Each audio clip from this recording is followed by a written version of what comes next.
மகானும் இணைந்து வழங்கி கொண்டிருக்கின்ற காலங்களில் அவன் வசந்தம் தொடர் நிகழ்ச்சிக்கு உங்களை வரவேற்பதில் பெருமகிழ்ச்சி கொள்ளுகிறேன். பாரதிய வித்யா பவனில் 100 நிகழ்ச்சிகள் முடித்து அப்புறம் கொஞ்சம் ஒரு விடுமுறை ஓய்வு எடுத்து அதற்கு பிறகு வாணி மகாலுக்கு வந்து இங்கே 4 நிகழ்ச்சிகள் முடிந்து இது 5வது நிகழ்ச்சி. ஆக மொத்தம் கணக்கு சரியாக சொல்கிறேன் சார், 105வது நிகழ்ச்சி. அதற்கு நீங்கள் அனைவரும் இந்த மழையை மதிக்காமல் இங்கே வந்திருப்பது உங்களுடைய ரசனையையும் கவியரசருடைய காந்த சக்தியையும் மீண்டும் எனக்கு நிரூபிக்கிறது. உங்களுக்கு வரவேற்பு என்று சொல்வதை காட்டிலும் நன்றி என்று சொல்வதே பொருத்தமாக இருக்கும். என்னுடைய மனமார்ந்த நன்றி. நிறைய பேர் ஃபோன் பண்ணி கேட்டாங்க, நிகழ்ச்சி இன்னைக்கு இருக்குமா, கேன்சல் பண்ணிட்டீங்களான்ட்டு. இல்லைன்னு சொன்னோம். அது உங்களால் தான் இந்த ஆதரவு. ரொம்ப மகிழ்ச்சி. அதே மாதிரி இன்னைக்கு கோயம்புத்தூர்லேருந்து மரபின் மைந்தன் முத்தையா அவர்கள் வந்திருப்பது எனக்கு ஒரு தனி தெம்பு. இந்த அவையிலே நான் பதிவு செய்வது எனக்கு மகிழ்ச்சி அளிக்கிறது, நிகழ்ச்சியும் அளிக்கிறது. அதாவது அறிமுகம் செய்கிற மாதிரி எனக்கு கண்ணதாசனுடைய பல பரிமாணங்களை கற்றுக் கொடுத்தவர் திரு முத்தையா அவர்கள். இன்றைக்கும் அப்படி தான். ஒவ்வொரு முறையும் அவர்கிட்ட கண்ணதாசனை பற்றி பேசும் பொழுது பாட்டிலையும் சரி, அவருடைய கவிதைகளிலும் சரி, உரைநடையிலும் சரி இருக்கக்கூடிய நம்ம பார்க்காத பரிமாணங்களை, நான் படித்தும் தவற விட்டிருக்கின்ற பல ஆச்சரியங்களை அவர் தான் எனக்கு கற்றுக் கொடுத்து கொண்டிருக்கிறார் என்பதை மிகுந்த நன்றியோடும் மகிழ்ச்சியோடும் இங்கே தெரிவித்துக் கொள்ள விரும்புகிறேன். இப்போ இன்னைக்கு இந்த நிகழ்ச்சிக்கு முதலில் யார் வந்தார் அப்படின்னு பார்த்தா அண்ணாதுரை கண்ணதாசன். அவர் தான் கதவெல்லாம் திறந்து வச்சார். இன்னைக்கு அவ்வளோ பக்கத்தில் தான் இருக்கார், வந்துட்டார். இன்னைக்கு இது நம்முடைய நிகழ்ச்சியில் அவர் 3வது முறையாக கலந்து கொள்கிறார். நான் சரி இவர் சொல்லி முடிச்சிருவார், அதனால திரும்ப கூப்பிட வேண்டிய தேவை இருக்காதுன்னு நினைப்போம். ஆனால் அவ்வளோ சுவாரஸ்யமான தகவல்களை சொல்லி அதே மாதிரி பூபதி ராஜாவும் 3 முறை இங்கே வந்திருக்கிறார். ஒரே தகவல், அவ்வளோ அருமையான தகவல்கள் சொல்வார். ஸோ அவரை மீண்டும் இங்கே இந்த நிகழ்ச்சிக்கு அழைப்பதில் பெரும் மகிழ்ச்சி கொள்ளுகிறேன். அவரை வளமான கரவொலியால் நம்ம வரவேற்போம். எப்பொழுதும் போல முதலில் கவியரசருக்கு ஒரு வாழ்த்து அஞ்சலி. அவன் கடந்து போக வாய்ப்பில்லாத வானம், அந்த வானமெங்கும் ஒளிக்குலாவும் நிலவு. சரியா இருக்கா? அவன் கடந்து போக வாய்ப்பில்லாத வானம், அந்த வானமெங்கும் ஒளிக்குலாவும் நிலவு, அந்த நிலவினிலே மசி எடுக்கும் விரலால் அவன் விதவிதமாய் எழுதியதே கவிதை. அவன் நடந்து சென்றால் கூட வரும் தோழன், கொஞ்சம் தொய்ந்து விட்டால் கவரி வீசும் தென்றல், அந்த தென்றலுக்குள் உண்டு 100 புயல்கள், எந்த புயல்களாலும் புரளாதவன் புஜங்கள். அவன் அந்தரங்கத்துள்ளிருக்கும் காதல், அவன் காதலுக்கு கடவுளான தேவன், அவன் தேவருக்கு பாடம் சொன்ன மன்னன், அந்த மன்னனுக்கு மன்னவன்தான் கண்ணன். கண்ணனுக்குள் கலந்த மன்னன் வாழ்க, அவனை வாழ்த்துவதே என்ற வேலை வாழ்க. கண்ணனுக்குள் கலந்த மன்னன் வாழ்க, அவனை வாழ்த்துவதே எந்தன் வேலை வாழ்க. அவன் வாழ்ந்து சொன்ன வார்த்தைகளே பாடம், அவன் பாடம் நம்மை கரையில் சேர்க்கும் ஓடம் என்று கவியரசருக்கு வாழ்த்து சொல்வோம். முத்தியாகதர் அது சொல்லும்போது ஒரு தனி மகிழ்ச்சி தான் நமக்கு. அண்ணாதுரை கண்ணதாசனுக்கு வாழ்த்து. இது இந்த பதிவை நீங்கள் கவனிங்க, நாளைக்கு ஒத்துப்பாங்க மக்கள், இதை நாளை ஏற்றுக்கொள்வார்கள். பாரதிக்கு சீனியை போல், பழந்தமிழ்க்கு தாத்தாவை போல், கவிஞருக்கு சாரதியாய் வந்த துரை வாழ்க, இவனை சார்ந்தவர்கள் அனைவருமே வாழ்க. கவியரசர் குடி உயர, கண்ணதாசன் கொடி உயர, புவியினிலே பூத்த துரை வாழ்க, செய்யும் புண்ணியத்தால் புகழுடனே வாழ்க. பொய்யைப் போல உண்மை என்றும் பொலிவதில்லை. இல்லையா? பொய்க்கு இருக்கிற பளபளப்பு உண்மைக்கு ஏது சொல். பொய்யைப் போல உண்மை என்றும் பொலிவதில்லை என்னும் உண்மை ஐயமற கண்டு கொண்டதாலே துரை அயராமல் உழைக்கின்றான் தினமே. கவியரசர் செய்திகளில் கடுகளவு பொய் வரினும் கனலைப் போல் சிவந்தெழுவான் கண்டீர். கவியரசர் செய்திகளில் கடுகளவு பொய் வரினும் கனலைப் போல் சிவந்தெழுவான் கண்டீர், ஒரு கணத்தில் பொய் களைந்தெறிவான் காண்பீர். புவியிருக்கும் வரை கவிஞர் புகழிருக்கும் அதுவரைக்கும் தொடரும் எங்கள் துறை செய்யும் தொண்டு. புவியிருக்கும் வரை கவிஞர் புகழிருக்கும் அதுவரைக்கும் தொடரும் எங்கள் துறை செய்யும் தொண்டு. நாம் சூழ நின்று ஆதரிப்போம் கண்டு என்று அண்ணாதுரை கண்ணதாசனை நம்ம வாழ்த்துகிறோம். இப்போ அண்ணாதுரை செய்துட்டு வர இந்த அருமையான காரியத்தில் ஒரு சின்ன பிரச்சனை என்னன்னா, கவிஞரை பற்றி இதுவரை வெளிவந்த பொய்களெல்லாம் தெளிவாக நினைவில் இருக்கின்றன. அவர் சொல்லி சொல்லி கலையிறாரு, ஆனால் அது நமக்கு ஞாபகம் வருது. உங்களை அண்ணாதுரை கண்ணதாசனிடம் ஒப்படைக்கிறேன். எல்லோருக்கும் என் வணக்கம். நிறைய விஷயங்கள் சொல்கிறாரு அப்படின்னு சொல்லி என்னையும் பூபதி ராஜாச்சாரியும் சொன்னாங்க. அப்பா தமிழ்த்தாயை பற்றி சொல்லுகின்ற போது, தோன்றுகின்ற போதெல்லாம் விளைகின்ற நித்திலமே அப்படின்னு சொல்லியிருப்பார். எங்களுக்கு அப்பா அப்படி தான். எதை சொன்னாலும் அதை தாண்டி நிறைய விஷயங்கள் அப்பாவுடன் பயணித்த அனுபவங்கள்னு தான் சொல்லணும். இந்த நிகழ்ச்சிக்கு பாடல்கள் தொகுத்துக்கின்ற போது முதல் பாடலாக வர அந்த பாடலை பற்றி சொல்லுகிற போது அப்பா பாவம் அப்படின்னு தான் ஒரு தோணுது. அதாவது எம்ஜிஆர் சிவாஜியை விட அதிகமாக சம்பாரித்தவர் அப்பா. எம்ஜிஆர் ஒரு வருஷத்துக்கு 4 படம் 5 படம் 4 படம் பண்ணுவார், சிவாஜி 5 படம் பண்ணுவார். 45 படம் அப்பா பாட்டு எழுதுவார். 45 படத்துக்கு அந்த ஒட்டு மொத்தமாக பார்த்தீங்கன்னா அப்பாவுடைய சம்பாத்தியம் அதிகம். ஆனால் எப்போவுமே முழுமையாக நிறைய பணத்தை பார்த்ததில்லை. என்ன காரணம்னா, அவரை ஏமாற்றியவர்கள் அதிகம். யாரையெல்லாம் நம்பினாரோ அவரை எல்லாரும் ஏமாற்றிட்டாங்க. ஒரு தடவை அப்பாட்ட சொன்னேன், அவங்களாம் உங்களை ஏமாற்றிட்டாங்கப்பா அப்படின்ன போது, இல்லைடா அப்படின்ட்டு விட்டார். அப்போ தான் லெனின் சார் சொன்னார், நான் இதே தான் எங்கள் அப்பாட்ட சொன்னேன், உங்களை ஏமாற்றிட்டாங்க அப்படின்னு சொன்னேன். அதுக்கு எங்கள் அப்பா சொன்னார், அவங்க ஏமாத்தலடா, நம்ம ஏமாற்றிட்டோம் அப்படின்னாரு. அது ரெண்டுக்குமே ஒரு பெரிய இடைவெளி இருக்குது, வித்தியாசம் இருக்குது. ஒரு தடவை அப்பா எங்கேயோ கிளம்புறாரு, அப்பா கார் இல்லை. உன் கார் எடுறா அப்படின்னு சொல்லி என்னை கார் எடுக்க சொல்கிறாரு. எங்கள் வீட்டில் எல்லா குழந்தைகளும் மொத்த 9 பிள்ளைகளில் எனக்கு மட்டும்தான் அப்பா கார் வாங்கி கொடுத்தாரு. அவர் எதுக்காக அந்த கார் வாங்கி கொடுத்தாருன்னு எனக்கு தெரியாது. பின்னாடி நான் சண்டை போட்டு ஒரு மோட்டார் சைக்கிளும் வாங்கினேன், காரும் மோட்டார் சைக்கிளும் வாங்கின ஒரே பிள்ளை நான் தான். சரி, ஒருவேளை இந்த பிள்ளை நல்லா படிக்கிற பிள்ளை அப்படின்னு நீங்கள் நினச்சிங்கன்னா தப்பு. எங்கள் அண்ணன் காந்தி ஒரு சராசரி மாணவன், இன்னொரு அண்ணன் கமால் சராசரி விட கொஞ்சம் பரவாயில்ல, கண்மணி சுப்பு எப்போவுமே நல்லா படிப்பான். நான் எப்படின்னா எஸ்எஸ்எல்சி எக்ஸாம் எழுதிட்டு ஃப்ரெண்டுக்கிட்ட கேட்குறேன், பாஸ் பண்ணுவேனாடா அப்படின்னு. ஏன்டா? இல்லை, சயின்ஸ் கொஞ்சம் தப்பாக இது மாதிரி இருக்குது, ஒரு 25 மார்க் வர மாதிரி இருக்கும், பாஸ் போடுவாங்களான்னு தெரியல. அவன் ஒன்றே ஆறுதலாக, இந்த வருஷம் கவர்மெண்ட் எல்லாருக்கும் 5 மார்க் கூட போட சொல்லியிருக்காங்கடா, அதனால் நிச்சயமாக பாஸ் பண்ணுவேன்னா அதே மாதிரி ஒரு 32 மார்க் வாங்கி பாஸ் பண்ணிட்டேன்னு வச்சுங்க.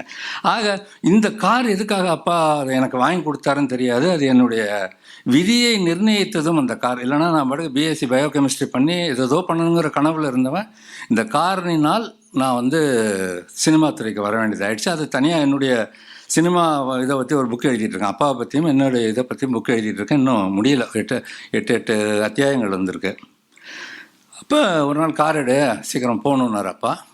காரில் உட்காந்து என்னது ஒரு பழைய காலத்து ஃபியட்டு வந்துட்டு இருக்கும்போது அப்போ அப்படியே யோசிச்சுட்டு இந்த வண்டியை பார்க்குறாரு, உள்ளுக்குள்ளெல்லாம் பார்த்துட்டு அப்படின்னாரு. என்னப்பா அப்படின்னா, அந்த காரை விற்றுறக்கூடாதுடா அப்படின்னாரு. எந்த கார் அப்படின்னா, எம்எஸ் விஸ்வநாதனுடைய car MSV 5050 super select Fiat.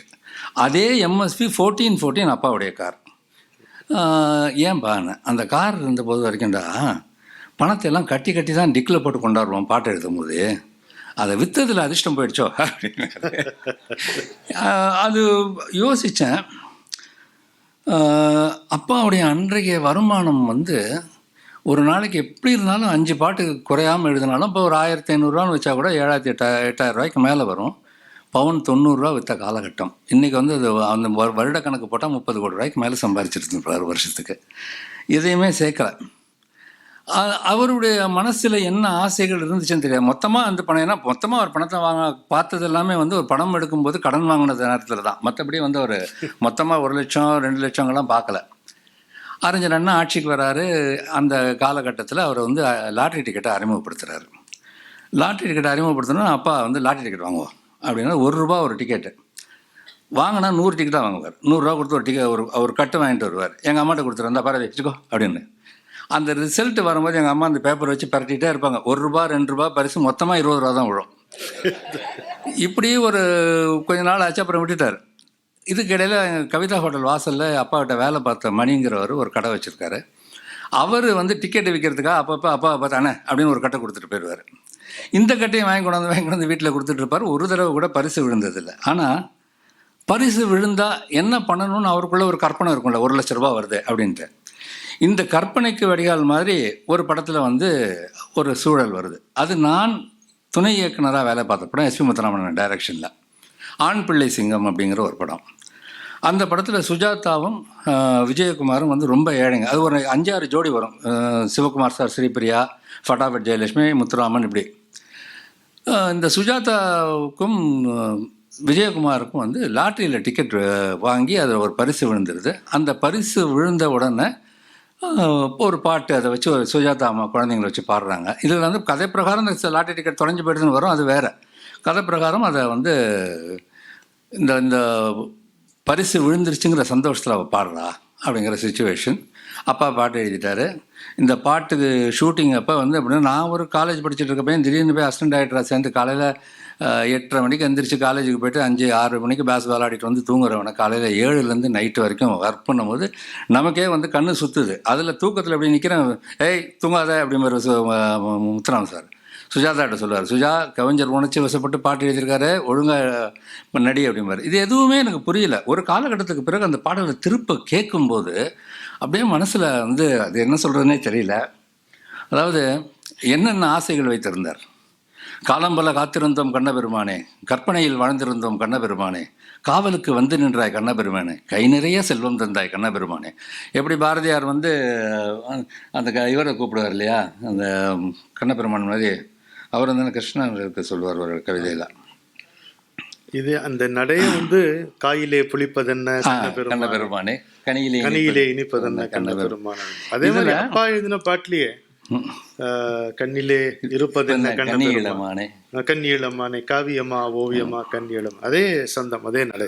1000 கோடி உயர்ந்தாலும் உன்னை ஒரு நாளும் மறவாமல் பணி செய்வோம் கண்ணா, தோன்றாமலே தோன்றி பரிசாக வந்தாய், சுகமான வாழ்வொன்று அருளாகச் செய்தாய், ஆகாயம் எட்டும் வண்ணம் புகழ் வந்த போதும் அகங்காரம் என்றுமில்லை பணி உண்டு கண்ணா.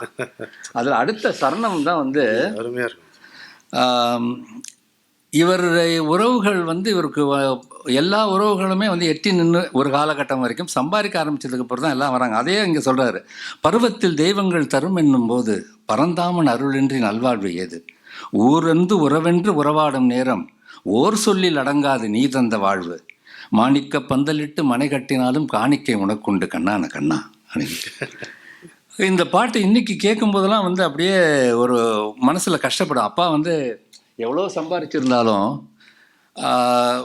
வாழ்க்கை முழுக்க வந்து அவருக்கு வந்து தேவை, வருமானம் வந்து கொண்டு இருக்கிற அளவுக்கு தேவைகளும் இருந்து கொண்டே இருந்தனங்கிறதுனால அவரால் வந்து அவர் சந்தோஷப்பட்டு சேர்த்து வைக்க முடியல அப்படிங்கிற ஒன்று தான். இந்த பாடல் ஃபஸ்ட்டு அவர் சொல்லும் போதே எனக்கு வந்து ஒரு மாதிரியாக இதாகிடுச்சு. அண்ணாதுரைக்கு ரொம்ப ஒரு இமோஷ்னல் பாயிண்ட் இது. ஸோ அப்படி புரிஞ்சுக்கிட்டா தான் இந்த பாட்டை நமக்கு ரசிக்க முடியும். அவருக்கு பர்சனலாக அப்பாவை கூடவே இருந்து அவர் பார்த்து அவர் பட்ட அவஸ்தைகள், அனுபவித்த ஏமாற்றங்கள் எல்லாம் பார்த்ததுனால கிருஷ்ண பிரபுன்னு கூப்பிடுவார்ல அந்த படத்தை வீட்டில். அந்த படம் அப்படியே ரே கிருஷ்ண பிரபு, அதே மனசில் கஷ்டம் இருந்தாலும் சந்தோஷம் இருந்தாலும் கிருஷ்ண பிரபு, அது அது அழகாக இருக்கும். அதாவது கண்ணன் எனதகத்தே கால் வைத்த நாள் முதலாய் எண்ணம் விசாரம் எதுவும் அவன் பொறுப்பாய் அப்படின்ட்டு பாரதியார் ஒரு லிஸ்ட்டு போடுவார். அதே மாதிரி இவர் சொல்றார், கண்ணனை நான் கண்டு கனிந்து விட்ட நாள் முதலாய். அப்படியே பாரதியார் இது மாதிரியே மன்னனை போல் இந்த மண்டலத்தில் வாழ்கின்றேன். யாரா சொல்லுவாங்கன்னா, பயமேது வாழ்வில் பரந்தாமன் உள்ளவரை, துயரேது வாழ்வில் தூயோனை காணும் வரை, எல்லாமும் கண்ணன்தான், எங்கேயும் கண்ணன்தான், நல்லவர்க்கே என்றும் நாயகனே கண்ணன்தான், கண்ணனை நான் நினைக்கின்றேன், கவலையெல்லாம் மறக்கின்றேன். இது கவிஞருடைய கவிதை. அதுலேருந்து நீங்கள் பார்த்தீங்கன்னா இந்த பாட்டு இன்னும் ரசிக்கலாம். காலம் பல காத்திருந்தோம் கண்ணப்பெருமானே, கற்பனையில் வாழ்ந்திருந்தோம் கண்ணப்பெருமானே. காலம் பல காத்திருந்தோம் கண்ணப்பெருமானே, கற்பனையில் வாழ்ந்திருந்தோம் கண்ணப்பெருமானே. காவலுக்கு வந்து நின்றாய் கண்ணப்பெருமானே, கை நிறைய செல்வம் தந்தாய் கண்ணப்பெருமானே. 1000 கோடி உயர்ந்தாலும் உன்னை ஒரு நாளும் மறவாமல் பணி செய்வோம் கண்ணா. தோன்றாமல் தோன்றி பரிசாக வந்தாய், சுகமான வாழ்வொன்று அருள் செய்தாய் மன்னா. ஆகாயம் எட்டும் வண்ணம் புகழ் வந்த போதும் அகங்காரம் என்றும் இல்லை பணி உண்டு கண்ணா. காவலுக்கு வந்து நின்றாய் கண்ணப்பெருமானே, கை நிறைய செல்வம் தந்தாய் கண்ணப்பெருமானே. பருவத்தில் தெய்வங்கள் தரும் என்னும் போது பரந்தாமன் அருளின்றி நல்வாழ்வு ஏது. ஊர் வந்து உறவென்று உறவாடும் நேரம் ஓர் சொல்லில் அடங்காது நீ தந்த வாழ்வு. மாணிக்க பந்தலிட்டு மனை கட்டினாலும் காணிக்கை உனக்குண்டு கண்ணான கண்ணா. தாயென்றும் சேயென்றும் சந்தோஷ பாட்டு, தந்தைக்கு நீ தந்த நல்வாக்கு சீட்டு. அது சொல்றாரு பாருங்க, தந்தைக்கு நீ தந்த நல்வாக்கு சீட்டு. பட்டாடை நகை என்று பிள்ளைக்கு போட்டு பார்க்கின்ற சுகந்தன்னை நிலையாக்கி காட்டு. மாங்கல்யம் தந்த தெய்வம் பல்லாண்டு வாழ மங்காத அருள் வேண்டும் நவநீத கண்ணா. காலம் பல காத்திருந்தோம் கண்ணப்பெருமானே, கற்பனையில் வாழ்ந்திருந்தோம் கண்ணப்பெருமானே. காவலுக்கு வந்து நின்றாய் கண்ணப்பெருமானே, கை நிறைய செல்வம் தந்தாய் கண்ணப்பெருமானே. விஜயபாஸ்கருடைய இசையமைப்பு இது. ஹிந்தியில் ஒரு பஜன் நினைவுபடுத்துகிற மாதிரி இருக்கும் இந்த மெட்டு. அது மாதிரி இதான் அந்த காயிலே புளிப்பதென்ன பாரதியாரோடதும், கண்ணிலே இருப்பதென்ன கன்னி இளமானே, இது ரெண்டும் நம்ம ஞாபகம் வச்சுக்கலாம். இன்றைய நிகழ்ச்சிக்கு இன்னும் எனக்கு ஒரு மகிழ்ச்சி என்னென்னா, ரொம்ப நாள் கழித்து முரளி சார் நம்ம நிகழ்ச்சிக்கு வந்திருக்கிறாரு. இருக்கார் இதான் இருக்கார். ஆமாம், அவர் வந்து என்னென்னா அதை அவர் சொல்ல மாட்டார், நம்ம சொல்லணும். நம்முடைய நன்றி நம்ம வெளிப்படுத்தணும். இன்றைக்கி மழை இவ்வளோ வரப்போகுது, மக்கள் வருவாங்களா இல்லையான்றது நாம் வருத்தப்படுவேன்ட்டு தெரிஞ்சுக்கிட்டு எனக்கு குடை போல் இன்றைக்கி அவர் வந்து நின்றுருக்கார். அதுதான் மழைக்கு குடை, பசி நேரத்து உணவு, எந்தன் வாழ்வினுக்கு எங்கள் கண்ணன் அம்மா பாரதி. அது மாதிரி கண்ணன் பாட்டு பாடும்போது அது நமக்கு ஞாபகம் வரும். சாமத்தில் பூத்தமல்லி 105வது நிகழ்ச்சி இதுதான். இந்த பாட்டு முதல் முறையாக இடம்பெறுகிறது. இல்லை, நீங்கள் கை தட்டுறீங்க, நான் பாடுற பாடம் உங்களுக்கு தெரியாது. எனக்கு இந்த பாட்டில் தெரியவே தெரியாது, அறவே தெரியாது. இதை தேடி கண்டுபிடிச்சு பார்த்து, அஃப்கோர்ஸ் இதுக்கு வீடியோ இல்லை, ஆடியோ மட்டும் கிடைச்சது. ஆமாம், இது சாமத்தில் புத்தமல்லி இல்லை. அடுத்தது பாடும். நான் உதவி இயக்குனராக வேலை பார்த்தப்போ எஸ்வி முத்துராமன் சார்ட்ட வந்து தேவராஜ் மோகன்ட்ட ஒரு வருஷம் வரைக்கும் வேலை பார்த்துட்டு அதுக்கப்புறம் அசிஸ்டன்ட் டைரக்டராக விட்டுட்டு படிக்க வந்துட்டேன். MA BA English literature, MA English literature, MA Tamil literature முடித்து திரும்ப சினிமா. அப்போ அப்பா கேட்டார், எதுக்கு படிச்சுட்டு சினிமாவுக்கு போகிறாங்க, எதுக்கு சினிமா விட்டு வெளியே வர? பதில் சொல்ல தெரியல, இன்றைக்கி வரைக்கும் தெரியல. ஆனால் ஒரு வகையில் வந்து என்னுடைய படிப்பு வந்து எனக்கு நிறைய இடங்களில் அங்கீகாரம் தந்திருக்கு. இப்போ ஒரு படம் உங்களில் ஒருத்தின்னு ஒரு படம். இந்த படத்தை சொல்கிறதா நிறைய விஷயங்கள் சொல்லலாம். அதாவது ஒரே ரைட்டர் 2 கம்பெனிக்கு ஒரே கதையை விற்று 2 பேரும் ஒரே ஹீரோயினை போட்டு படம் எடுத்து முடியும் போது தான் தெரியும் அவர் 2லேயும் சுஜாதா ஹீரோயின். இப்படியெல்லாம் பிரச்சனைகள் வந்து அந்த படத்தை வேக வேகமாக முடித்தாங்க. இதில் வந்து என்னென்னா, சுஜாதாம்மா ஹீரோ, சிவகுமார் வந்து சிவகுமார் அண்ணா ஹீரோயின், சிவகுமார் அண்ணா ஹீரோ, சுஜாதாம்மா ஹீரோயினு. ஒரு அந்த அம்மா தனியாக இருப்பாங்க. அந்த ஊரில் இருக்க பெரிய மனுஷங்களாம் அவங்கள வந்து ஒரு மாதிரி, அந்த பெண் தனியாக இருக்காங்கிறதுனால பல விதமாக முயற்சி பண்ணும்போது அது ஒரு அடிதடி சண்டையாகி சிவகுமார் சப்போர்ட் பண்ண போய் அவருக்கு கால் ஃப்ராக்சர் ஆகிடும். கால் ஃப்ராக்சர் ஆகி அவளை கூட்டிகிட்டு வரும்போது ஏதோ ஒரு அவுட்டர் ஏரியா, ஒரு மாட்டு வண்டியில் ஏறி வருவாங்க. அந்த மாட்டு வண்டியிலேருந்து அப்படியே ஆரம்பித்து வீட்டுக்குள்ளே கொண்டாந்து அவங்கள சேர்க்குற வரைக்கும் போயிட்டு அங்கே ஒரு டூயட்டுன்னு அப்பாட்ட சொல்கிறாரு தேவராஜ் சார். ஏன்ப்பா கால் உடஞ்சிருக்குங்கிற, எப்படி டூயட்டு அப்படின்னாரு அப்பா. இல்லைண்ணா, ஒரு சின்ன இது போட்டு 2 பேருக்கு ஆரம்பித்து ஒரு சின்ன ஜோக் மாதிரி போட்டு ட்ரீம் போயிடலாம். அப்படியா அப்படின்ட்டு சரி டியூன் போட்ட ரசனான்னு, சாமத்தில் பூத்த மல்லி சந்திரனை சாட்சி வச்சேன், சாமியே ஒன்றை எண்ணி லாபத்தை வரவு வச்சேன், மோகத்தில் விழுந்து விட்ட முந்தானை இழுத்ததம்மா, தேகத்தின் குறை மறந்து தென்பாங்கு பாடுதம்மா. அந்த கால் உடைஞ்சதுக்கு சொல்கிறார், தேகத்தின் குறை மறந்து தென்பாங்கு பாடுதம்மா. அப்புறம் அவன் அர்ஜுனருக்கு தேர் இழுத்த அந்த நாள் பெண்ணுறுத்தி அச்சாணி புரிந்ததென்று ஆதார கை கொடுத்தாள், கை கொடுத்த தெய்வ மகள் கால் கொடுக்க மாட்டாளா, கை குழந்தையாக இருந்தால் பால் கொடுக்க மாட்டாள் அப்படின்னு அந்த பாட்டு வந்து அந்த படமாக்கப்படுகின்ற வரைக்கும் நான் ஒர்க் பண்ணதுனால எனக்கு தெரியும். இப்போ தேடி பார்க்குறேன், அந்த பாட்டே இல்லை அந்த படத்தில். அதாவது ஒரே ஒரு பாட்டை விட்டுட்டு மீதி எல்லா பாட்டையும் எதுக்காக நீளம் கருதி எடுத்துட்டாங்களா, இல்லை வந்து டிரான்ஸ்ஃபரில் போயிடுச்சான்னு தெரியாது. அப்பாவுக்கான ஒரு இது என்னென்னா, அனார்கலி நாடகம் அது தெரியும், அந்த பிரச்சனைகள் தெரியும், அப்பா எழுதியிருக்கார், கலைஞர் அதில் இது பண்ணாருன்ட்டு. நான் அதை சமீபத்தில் அந்த அனார்கலி நாடகத்தை எடுத்து பார்க்குறேன். கண்ணதாசன் எழுதிய பகுதிகளில் பெரும்பாலான பகுதிகள் அதில், அதாவது பாதிக்கு மேலே அதில் இல்லை. எடுக்க முடியாத பகுதிகள் இருக்குது, எடுக்கக்கூடிய பகுதிகளை ரிமூவ் பண்ணியிருக்காங்க. அதில் தான் அந்த சிவகுமாரனை கூட அடிக்கடி மேடையில் பேசும்போது சொல்லுவார், செங்கல் விழுந்ததா வலித்திருக்கும் வேணார் அப்படின்லாம் அவர் அப்படி உணர்ச்சி வசப்பட்டு பேசுவார். அந்த போர்ஷன்லாம் இல்லை அந்த படத்தில் இல்லை. அந்த மாதிரி இந்த பாடல்கள் ஆடியோ தான் இருக்குது. இந்த பாட்டு, இந்த படம் இப்போ ஆடியோ தான் இருக்குது ஆக்சுவலிஸ். இப்போ இது இங்கே ஹிந்து பாலா வந்திருக்கார். அவர் வந்து மகத்தான எம்எஸ்வி ரசிகர், எம்எஸ்வி பக்தர்னே சொல்லலாம். அது மாதிரி கேவி மகாதேவன்லேயே நல்ல ஈடுபாடு. அவர் கர்நாடக சங்கீதத்தில் தேர்ச்சி பெற்றவர். அவர் வந்து அவர் பாட்டு வரும்போது அதை நான் எடுத்து சொல்கிறேன். இது எதுக்கு சொல்ல வரேன்னா, இப்போ இந்த பாட்டு வந்து கொஞ்சம் அந்த அந்தாதி மாதிரி வருது இல்லை, சாமத்தில் பூத்த மல்லி சந்திரனை சாட்சி வச்சேன், சாமியே உன்னை எண்ணி லாபத்தை வரவு வச்சேன், மாற்றி மாற்றி வரும். அதே சிங்கர்ஸ் தான், வாணி ஜெயராம், ஜெயச்சந்திரன். நீங்கள் 3 முடிச்சில் 2 கிட்டத்தட்ட அந்தாதி மாதிரி இருக்கக்கூடிய பாடல்கள் இருக்கும். வசந்த கால நதிகளில் இருக்கும், ஆடி வெள்ளி இருக்கும், அந்த மாதிரி இருக்கும். இது 1976 கிட்டத்தட்ட அந்த டைம் தான் இந்த படம் வந்ததும்.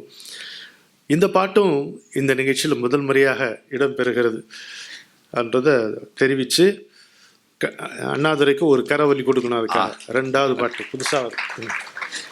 சாமத்தில் பூத்த மல்லி சந்திரன சாட்சி வச்சேன், சாமியே உன்னை எண்ணி லாபத்தை வரவு வச்சேன், சாமத்தில் பூத்த மல்லி சந்திரன சாட்சி வச்சேன், சாமியே உன்னை எண்ணி லாபத்தை வரவு வச்சேன், மோகத்தில் விழுந்து விட்ட முந்தானை இழுத்ததம்மா, மோகத்தில் விழுந்து விட்ட முந்தானை இழுத்ததம்மா, தேகத்தின் கூரை மறந்து தென்பாங்கு பாடுதம்மா, சாமத்தில் பூத்த மல்லி சந்திரன சாட்சி வச்சே, தங்கமே உன்னை எண்ணி லாபத்தை வரவு வச்சே.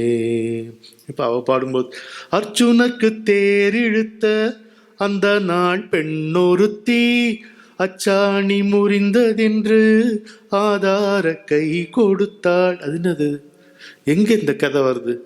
அர்ஜுனருக்கு தேர் எடுத்த அந்த நாள் பெண்ணொருத்தி. அர்ஜுனனே பெண்ணா பிருகநிலையாகி விராட மகாராஜனுக்கு தேர் நடத்தியிருக்கான், அதுதான் நமக்கு தெரியும். தசரதனுக்கு கைகை தேர் இழுத்தது தெரியும். இது எங்கடான்னு வியாச பாரதத்தில் இல்லை. ஆனால் வேற பாரதங்கள் எத்தனையோ இருக்குல்ல. அதில் ஒரு கதையில் எப்படின்னா, இவர் வந்து சுபத்திரையை கவர்ந்து வருவதற்காக அர்ஜுனர் போறார்ல, மற்றவங்களை ஏமாத்துறதுக்காக அவ கவர்ந்த பிறகு சுபத்திரையை அந்த தேரை ஓட்ட சொல்லி இவர் வந்து அதில் பேசஞ்சராக வந்திருக்கார். அர்ஜுனருக்கு ஒரே ஒரு ஆள் தான் தேர் ஓட்டியிருக்கான். அவன் யாருன்னு உங்களுக்கு தெரியும், திருவல்லிக்கேணியில் தான் இருக்கான். பார்த்தசாரதியின் பேர் அவனுக்கு. மற்றபடி யாரும் அவருக்கு தேர் ஓட்டுனது கிடையாது. ஆனால் இந்த ஒரு கதை இருக்குது. இது எங்கேருந்து அவர் கொண்டு வந்து போடுறாரு பாருங்க. சுபத்திரை வந்து பொன்னவிர்மேனி சுபத்திரை மாதை புறங்கொண்டு போவதற்கே என்ன வழி என்று கேட்கில் உபாயம் ஒரு கணத்தே உரைப்பார், இரு கணத்தே உரைப்பார். அது மாதிரி அவளை கவர்ந்து வரும் பொழுது மற்றவங்க கண்ணில் மண்ணை தூவறதுக்காக அவர் வந்து சுபத்திரிய தேர் ஓட்ட சொல்லி வந்தாதான். அதை எப்படி எடுத்திருக்காரு பாருங்க.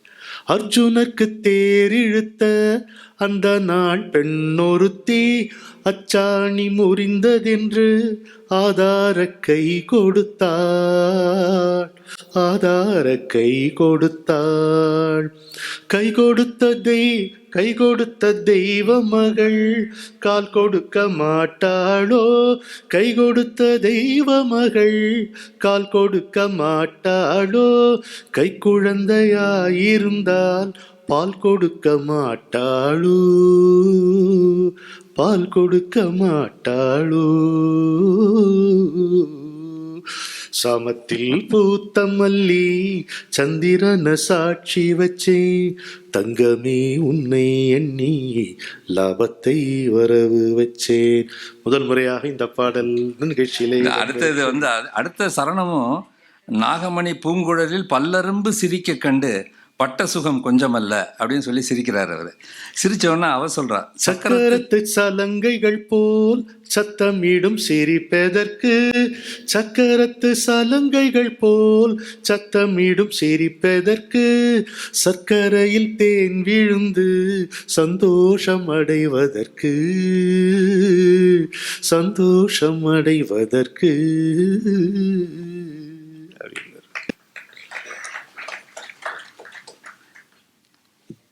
அடுத்த பாட்டு இதுக்கு வந்து பெரிய இதெல்லாம் இல்லை. எனக்கு வந்து நான் என்னை அறியாமல் தேட்டரில் என் கூட படம் பார்த்தவங்க எல்லாரும் கை தட்டினாங்க அந்த ஒரு சில இடங்கள்லங்கிறதுனால.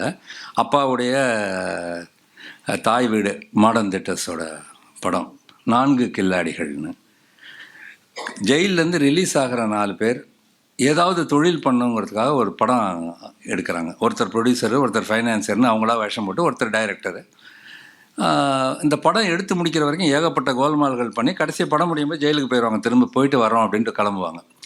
இதுக்கிடையில் அந்த ஹீரோயினுக்கும் டைரக்டருக்கும் காதல் வந்துடுது. அந்த படத்தோட ஹீரோ வந்து ஆக்சுவலாக அந்த பொண்ணை லவ் பண்ணுறாரு. பட் அந்த பொண்ணு வந்து இந்த டைரக்டரை லவ் பண்ணுதுங்கிற மாதிரியான இடத்துல ஒரு ட்ரீம் சாங். இவன் தான் திருடனுங்கிறத அந்த பொண்ணுக்கிட்ட சொல்ல மாட்டான், ஒரு டைரக்டராகவே இருந்துக்கிட்டு இருக்கான். இந்த ட்ரீம் சாங் வரும்போதே வந்து செவ்வானத்தில் ஒரு நட்சத்திரம் சிரித்தது என்னை பார்த்து என் சிவந்த உடலா இதழா, அதில் வந்து ஆடையின் மனப்பை நீ எழுத ஆசையின் மனப்பை நான் எழுத நாடகம் என்றே நான் நினைக்க நடப்பதை உன்னிடம் ஏன் மறைக்க அப்படிங்கிறா. இதில் உறவுக்கு என்றும் 2 பக்கம், அதை உன்னிடம் சொல்வதில் என்ன வெட்கம். உறவின் ஒரு பக்கம் நீ அறிவாய், இந்த நிலவின் மறுபக்கம் யார் அறிவார்னு தன்னுடைய உள்ள கிடக்கையை வந்து அப்படியே வந்து உங்கள்கிட்ட சொல்கிறதா வேண்டாமா அப்படின்ட்டு இந்த வரிகள் வரும்போது நான் படம் பார்த்துட்டு இருக்கேன். அவ்வளோ கிளாப்ஸு. அதை வந்து மக்கள் அதை போய் சேர்ந்துருச்சு அந்த இடத்துல, அந்த மொத்த படத்தை பார்த்துட்டு வரும்போது அப்படின்ட்டு. ஒரு அற்புதமான ஒரு பாடல். எனக்கு வந்து அந்த படத்தில் உண்மையாக சொல்லணுன்னா, டீக்கடையோரம் பூக்கடை பக்கம் ஏக்கத்தோடு நான் காத்திருந்தேனே இன்னாத்த சொல்லு வேண்டுன்னு ஏஎல் நாராயணன் எழுதி பாடின பாட்டு அது. இது 1969ஆம் ஆண்டு வெளிவந்த படம். வேதா இசையமைப்பு. சுசிலாமாவும் டிஎம்எஸும் பாடியிருப்பாங்க. 4 கில்லாடிகள். செவ்வானத்தில் ஒரு நட்சத்திரம் சிரித்தது என்னை பார்த்து, என் சிவந்த உடலா இதழா மனமா சிரித்தது எதை பார்த்து. பியூட்டிஃபுல்லா இருக்குல்ல அந்த பல்லவிய. செவ்வானத்தில் ஒரு நட்சத்திரம் சிரித்தது என்னை பார்த்து, என் சிவந்த இதழா உடலா மனமா சிரித்தது எதை பார்த்து. ஆடையின் வனப்பை நீ எழுத, ஆசையின் அழகை நான் எழுத. ஆடையின் வனப்பை நீ எழுத, ஆசையின் அழகை நான் எழுத. நாடகம் என்றே நான் நினைக்க, நடப்பதை உன்னிடம் ஏன் மறைக்க. நாடகம் என்றே நான் நினைக்க, நடப்பதை உன்னிடம் ஏன் மறைக்க. செவ்வானத்தில் ஒரு நட்சத்திரம் சிரித்தது என்னை பார்த்து. என் சிவந்த உடலா இதழா மனமா சிரித்தது எதை பார்த்து. உறவுக்கு என்றும் எப்படா இரண்டு பக்கம், அதை உன்னிடம் சொல்வதில் என்ன வெட்கம். உறவின் ஒரு பக்கம் நீ அறிவாய், இந்த நிலவின் மறுபக்கம் யார் அறிவார். என்ன கற்பனை பாருங்க. அது சீக்ரெட்டா இருக்கு. அது மறைச்சிக்குதா இல்லை, ஆனால் மறைஞ்சுதான் இருக்கு. அதானே நிலவு பார் நான் மறைத்திருக்கிறேன் நான் சொல்லுது இல்லை. அந்தரத்தில் அம்பலத்தில் இருக்கிற நிலவு தான், அதுக்கு ஒரு மறுபக்கம் இருக்குது, அது மர்மமாக இருக்குது. அதை தான் அழகாக சொல்றார். உறவின் ஒரு பக்கம் நீ அறிவாய், இந்த நிலவின் மறுபக்கம் யார் அறிவார். செவ்வானத்தில் ஒரு நட்சத்திரம் சிரித்தது எதை பார்த்து. என் சிவந்த உடலா இதழா மனமா சிரித்தது எதை பார்த்து. எனக்கு தெரிஞ்சு இந்த பாட்டும் இதுவரை வரவில்லை. எனக்கு தெரிஞ்சு இல்லை. இதை பத்தி பூக்கடை பக்கம் டீ கடை வர வந்திருக்கு. அப்படியா? அப்புறம் அது கண்ணாசம் பாட்டு இல்லைன்னு செங்கப்பலகை பாஷா அது மாதிரி. கவலை இல்லாத மனிதன். இந்த படம் அப்பா ஆரம்பித்த போது அவரே சொல்லியிருக்காரு, அறம் விழுந்த வார்த்தைகளை நான் அவர் இந்த எப்போவுமே பயன்படுத்த மாட்டார். தலைப்பே ஒரு படத்துக்கு அதை வச்சுட்டார். இப்போ நான் பாட மாட்டேன்னு எழுதினார். அதான் கேஆர் ராமசாமி பாடின கடைசி பாடல். இந்த மாதிரி நிறைய இன்சிடென்ட்ஸு. ஆனால் இந்த தலைப்பு வைத்த பிறகு அந்த படத்தில் ஒரு தயாரிப்பாளர் என்னென்ன கஷ்டங்கள் படணுமோ அதை பல மடங்கு அப்பா பட்டுட்டார். அவருடைய பார்ட்னர் இஷ்டத்துக்கு கையெழுத்து போட்டு கடன் வாங்கி அதெல்லாத்தையும் அப்பா கட்ட வேண்டியது. அதாவது 6 லட்சம் ரூபாயெல்லாம் ஃபஸ்ட் காப்பின்னு சொல்லுவோம், முதல் பிரதி எடுக்க வேண்டிய ஒரு படத்துக்கு 16 லட்சம் ரூபாய் கடன். தன்னுடைய வாழ்க்கையில் அப்போ இவர் விபி ராமன் அட்வொகேட், அந்த மோகன் ராமனோட அப்பா. 1960 அவர் சொல்கிறாரு, நீ ஐபி கொடுத்துரு, ஐபி கொடுத்துட்டீங்கன்னா அதுக்கப்புறம் நீ மெல்ல மெல்லமாக சம்பாரித்து கொஞ்சம் கொஞ்சமாக கட்டிக்கலாம் அப்படின்னாரு. இல்லை கொடுத்தவன்லாம் என்ன நம்பி கொடுத்துருக்கான், அதனால் நான் அந்த இதை பண்ண மாட்டேன். இதில் சந்திரபாபுவோடைய பங்கு நிறைய.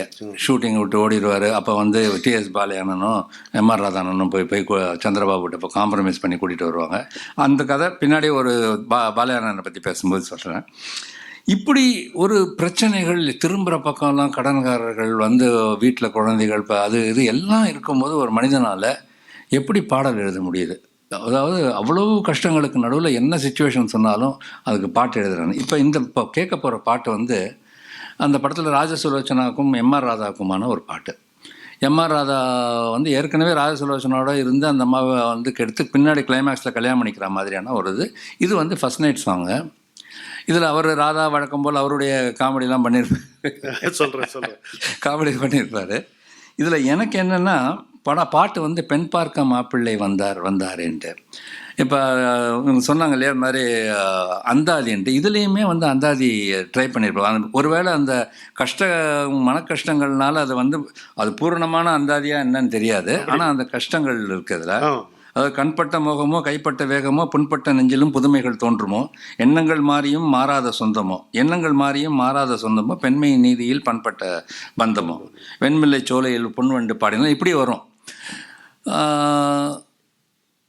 இந்த அந்தாதி அவருக்கு எப்படி அவ்வளோ சுலபமாக கை வந்துச்சுன்னு தெரியல. இப்போ வசந்த கால நதிகளில் அந்தாதி இல்லை, அதுக்கு முத்தையா தான் சொல்லுவார், மடக்கா என்ன சொல்லுவீங்களோ, மடக்கு மடக்கு. மடக்கு. ஏன்னா அந்தாதி மடக்குறதுக்கு ஒரு உதாரணம் சொல்றேன். அப்பா பாட்டுல, காதலித்தல் பாவம் என்றால் கண்களே பாவம் என்றோ, கண்களே பாவம் என்றால் பெண்மையே பாவம் என்றோ, பெண்மையே பாவம் என்றால் மன்னவனின் தாயார். இது ஒரு மடக்கு. அந்தாதி வந்து இந்த 2 பாடல்கள் தாண்டி இருக்கான்னு எனக்கு தெரியல. அதனால தான் அது சொன்னேன். இந்த மாதிரி இதை ஒருவேளை அவர் மன நிம்மதியோடு எழுதியிருந்தா அந்தாதியா வந்திருக்கலாமோ என்னமோ அப்படின்ட்டு. கண்பட்டதால் உந்தன் மேனியிலே புண்பட்டதோ அதை நான் அறியேன், புண்பட்ட செய்தியை கேட்டவுடன் இந்த பெண்பட்ட பாட்டை யார் அறிவார், இந்த மடக்குன்பார். இதைத்தான் மடக்குன்பார் முத்தையா. இது 4வது பாட்டு.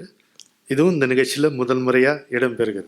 அப்படி பார்த்தா போறாது, தம்பி எவ்வளவு கஷ்டப்பட்டிருக்காங்கிறது கொஞ்சம் பார்க்கணும். கொஞ்சம் பாடுறதுக்கு கஷ்டமான பாட்டு, கஷ்டமான பாட்டு இதெல்லாம். ஜமுனா ராணி ஜமுனா ராணி பாடியிருப்பாங்க. ஜமுனா ராணி அம்மா பத்தி சொல்லும்போது அடிக்கடி நான் வீட்டில் பார்த்த முகங்கள்ல அவங்களும் ஒரு பெரிய கடையில காரில் வருவாங்க. அப்பா பார்த்து ஏதோ அண்ணா அண்ணான்ட்டு பேசிட்டு போவாங்க. ரொம்ப நாள் கழிச்சு கேட்டேன், அந்த யாருமா? அவங்க தான் ஜமுனா ராணி. ஜமுனா ராணியா ஒரு பாடகியா நமக்கு தெரியாது.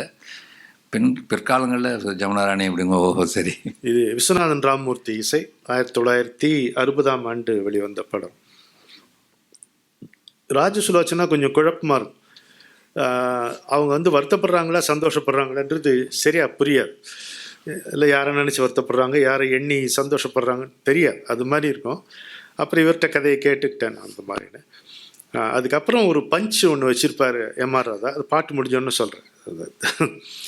பெண் பார்க்க மாப்பிள்ளை வந்தார் வந்தார் வந்தாரே, பெண் பார்க்க மாப்பிள்ளை வந்தார். இப்போ இவ்வளோ சாவகாசம் பல்லவி. இவர் முத்தையா சொல்வார், ஜனகனின் மகளை மணமகளாக ராமன் நினைத்திருந்தார், ராஜா ராமன் நினைத்து. இவ்வளோ சாவகாசமாக கதை சொல்கிற மாதிரி பல்லவி சொல்கிறவங்க கஷ்டம். அது எவ்வளோ ஒரு கான்ஃபிடென்ஸ் இருந்தால் அடுத்த 2 சரணத்தில் சொல்ல முடியுன்ற கான்ஃபிடென்ஸ் எத்தனை பேருக்கு இருக்கும்? பெண் பார்க்க மாப்பிள்ளை வந்தார் வந்தார் வந்தாரே, பெண் பார்க்க மாப்பிள்ளை வந்தார். கண்பட்ட மோகமோ கைப்பட்ட வேகமோ, புண்பட்ட நெஞ்சிலும் புதுமைகள் தோன்றுமோ, எண்ணங்கள் மாறியும் மாறாத சொந்தமோ, எண்ணங்கள் மாறியும் மாறாத சொந்தமோ, பெண்மையின் நீதில் பண்பட்ட பந்தமோ, பெண் பார்க்க மாப்பிள்ளை வந்தார் வந்தார் வந்தாரே, பெண் பார்க்க மாப்பிள்ளை வந்தார். வெண்முல்லை சோலையில் பொன்வண்டு பாடுமோ. எப்படி வரும்? முல்லை இரவுல தான் பூக்கும், இரவுல வண்டு வராதே, இந்த பொன் வண்டு வராதே. அதை நினைச்சு சொல்றாருன்னு தெரியல. வெண்முல்லை சோலையில் பொன்வண்டு பாடுமோ, பொன்வண்டு பாடினால் பூந்தென்றல் வீசுமோ, பூந்தென்றல் வீசினால் பருவங்கள் பேசுமோ, பருவங்கள் பேசினால் பலனின்றி போகுமோ, பெண் பார்க்க மாப்பிள்ளை வந்தார் வந்தார் வந்தாரே, பெண் பார்க்க மாப்பிள்ளை வந்தார். எப்படி முடிக்கிறார் பாருங்க. மண் பெற்ற பிள்ளைகள் எண்ணற்ற கோடியே, எண்ணற்ற கோடியில் பெண்மக்கள் பாதியே, பெண்மக்கள் காதலை ஆண்மக்கள் நாடியே, மணமாலை சூடிடும் மேடையை தேடியே, பெண் பார்க்க மாப்பிள்ளை வந்தார் வந்தார் வந்தாரே, பெண் பார்க்க மாப்பிள்ளை வந்தார். இந்த அம்மா அப்படி அந்த கட்டிலேருந்து அப்படியே பாடிக்கிட்டே எழுந்து பாதி இவர் இங்கேருந்து இழுத்துக்கிட்டு பார்ப்பாரு மாட்டாங்க. அவங்க பால்கனியில் போய் பாடி முடிப்பாங்க. அதை இவர் அங்கேருந்து எழுந்து வருவார். இவ்வளோ நல்ல பாட்டு, அந்த பாட்டு ஒரு எல்லாம் கைதட்டிருப்பாங்க தியேட்டரில். இவர் அங்கே போகிறார். ஒல்லியா நல்லாதானே பாடிந்த, என்னத்துக்கு அவுட்டோரில் போய் பாடுறவா? அவ்வளோதான், இதே தான் ஆச்சு. இந்த பாட்டு எவங்க கவனிச்சா? அதுக்கப்புறம் இதுக்கெல்லாம் யார் வசதி எழுதியிருப்பா? என்னத்துக்கு அவுட்டோரில் போய் பாடுறேன்னு. அப்பாவுக்கும் எனக்கும் ஒரு என்ன சொல்லுவோம், சார்ட் ஆஃப் அன் அட்டாச்மெண்ட்னா எப்படின்னா, இருக்கிறதுலே தருதலை நான் தான் வீட்டில். ஒரு பழக்கூடையில் ஒரு கெட்ட பழம் இருந்தால் அதை எடுத்துட்டா மீதி பழங்கள் கெட்டு போகாதுங்கிற மாதிரி நினச்சாரோ என்னமோ தெரியாது. இவனை மட்டும் அங்கிருந்து அப்புறப்படுத்தி விட்டால் பிள்ளைங்க சண்டை போட்டுக்க. அதனால் காரில் ஏறும்போதே ஏறா அப்படிம்பாரு. எதுக்கு விளையாடுற நேரத்தில் இவர் கூப்பிட்றாரு அப்படின்ட்டு ஒரு எரிச்சலோடு தான் போயிருக்கேன். ஆனால் இன்றைக்கி மற்ற பிள்ளைகளுக்கு கிடைக்காத ஒரு அனுபவம் எனக்கு கிடைச்சிருக்குங்கிறதுல ஒரு பெரிய சந்தோஷம். அப்படி தான் இவர் முக்தா சீனிவாசனுடைய படம். அவர் மயிலாப்பூர் அந்த இதுக்கிட்ட கோயில், பாபா கோயில் எதிராக உள்ளே போனால் அவர் ஆஃபீஸ் இருந்துச்சு. அந்த இதில் மந்தவெளி இது. அந்த ஆஃபீஸுக்கு போயிருக்கோம். உட்காந்து பேசிகிட்டு இருக்கும்போது அப்படியே சுச்சுவேஷனை சொல்கிறாரு. இந்த மாதிரி ஒரு 3-4 காதல் ஜோடிகள், அந்த காதல் ஜோடிகளை பற்றி அந்த மாமி கோயிலில் என்னென்ன நடக்கும், அந்த பசங்கள்லாம் என்ன பண்ணுவாங்கன்னு பாடுறாங்க அப்படின்னோடனே அப்பா அப்படியே வச்சுட்டு, மாமின்னா இப்போ பிராமண பாஷையா அப்படிங்கிறது. ஆனால் அப்பா அவர் சொன்னார், அப்படியே வச்சுக்கலாம் ஆசிரியர். அவர் எப்போவுமே முக்தா சீனிவாசன் அப்பா கவிஞர்னு கூப்பிட மாட்டார், ஆசிரியர். ஏன்னா அவர் கிளர்க்காக வேலை பார்க்கும்போது அப்பா பத்திரிகை ஆசிரியர். அதனால் அவர் ஆசிரியர்னு தான் கூப்பிடுறாரு அப்பாவை. வச்சுக்கலாமே அப்படின்னா, சரி. தெரியாதவனுக்கு தெரியாதோ, இந்த பருவத்திலே காதலிப்பது பைத்தியம் போல் தோணும்னு தெரியாதோ, அவா ஆத்துக்குள்ளே 1000 இருக்கும், காதல் ஆரம்பிக்கும் நேரத்திலே ஆனந்தம் இருக்கும், தானா சிரிப்பா, அவ தனியா நடப்பா, ஏனோ நினைப்பா, சும்மா பேசிகிட்டே இருப்பா அப்படின்னு இவரும் அந்த இதை சொன்னார். ஆச்சரியமாக இருந்துச்சு எனக்கு. அவ்வளோ புரிஞ்சுக்கிற சக்தி அப்போ இல்லை. ஒருவேளை அப்பாவின் மறைவுக்கு பிறகு அதை உணர ஆரம்பிக்கும் போது தான் நிறைய விஷயங்கள் தெரியுது.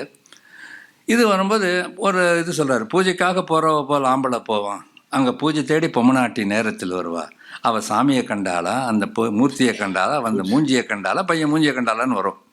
விஸ்வநாதனை வாசிச்சுட்டே இருந்தவர், என்ன கவிஞர் நீ, பெரிய கவிஞருங்கிறாங்க. என்னடா இல்லை, பூஜைக்காக போகிறவ போல் ஆம்பளை போவா, அங்கே பூஜை தேடி பொம்மநாட்டி நேரத்தில் வருவான்னு சொல்கிறீங்க, இங்கே பொம்மநாட்டி சொன்னால் அங்கே ஆம்பநாட்டியில் நீங்கள் சொல்லியிருக்கணும் அப்படின்னாரு. டேய், ஆம்பநாட்டின்னு வார்த்தையே கிடையாதுரா தமிழில், இல்லையானே அப்படிங்கிறார். இந்த இன்சிடென்ட் எனக்கு நல்லா ஞாபகம் இருக்குது. அது பாடுறது யாருன்னு கேட்டார், மனோரமா எப்படின்னா, அப்பா மாலையிட்டமங்கையில் அறிமுகப்படுத்தினது ஒன்று, அப்பாவுடைய ரத்த திலகத்தில் தான் முதல் முறையாக அவங்க சினிமாவுக்கு பாட்டு பாடுறாங்க. ஸோ அந்த இதுவும் அப்பாவுடைய படம். இந்த படத்துலேயும் அந்த பாடல் எனக்கு கூடுதலாக என்னென்னா, பூபதியும் நானும் கிளாஸ்மேட்ஸ் ஸ்கூலில் இருந்து. அப்படியா? இப்போ சமீபத்தில் இதாகிட்டா. ஆக இந்த பாட்டு வரும்போதெல்லாம் இந்த ஆம்நாட்டி பொம்நாட்டி தான் ஞாபகம். சூரியகாந்தி தானே? சூரிய 1973.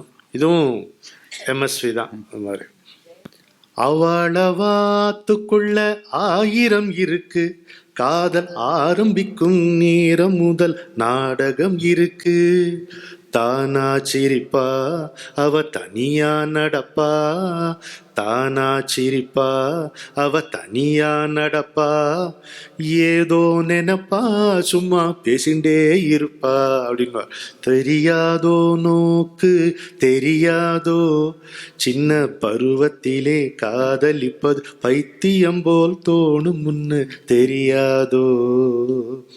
அதாவது வேற யாராவது பாட்டு பூஜைக்காக போறவனை போல் எழுதியிருப்பாங்க. இது பக்கா பிராமண பாஷையில் எழுதியிருக்காரு எங்கள் செட்டியார்.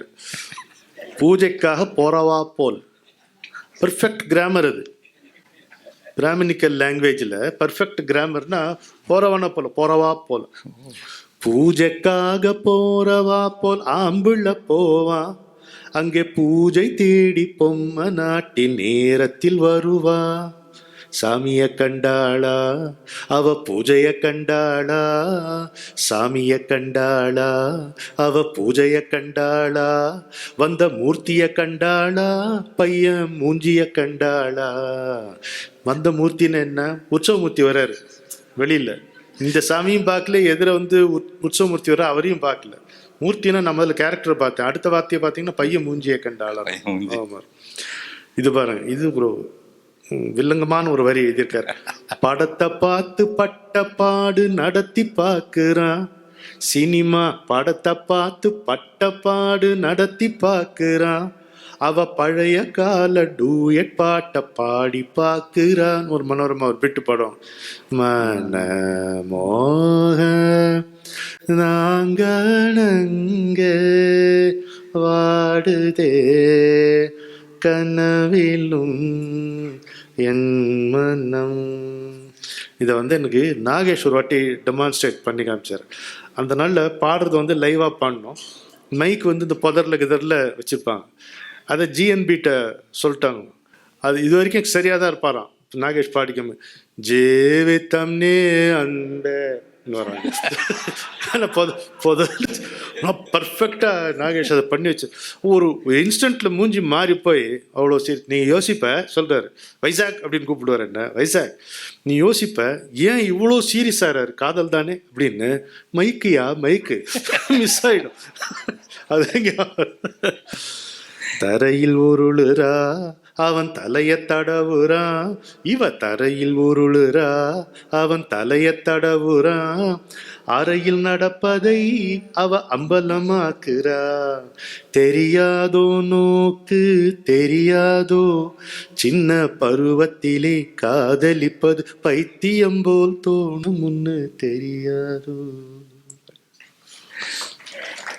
பார்த்தால் பசுத்தி.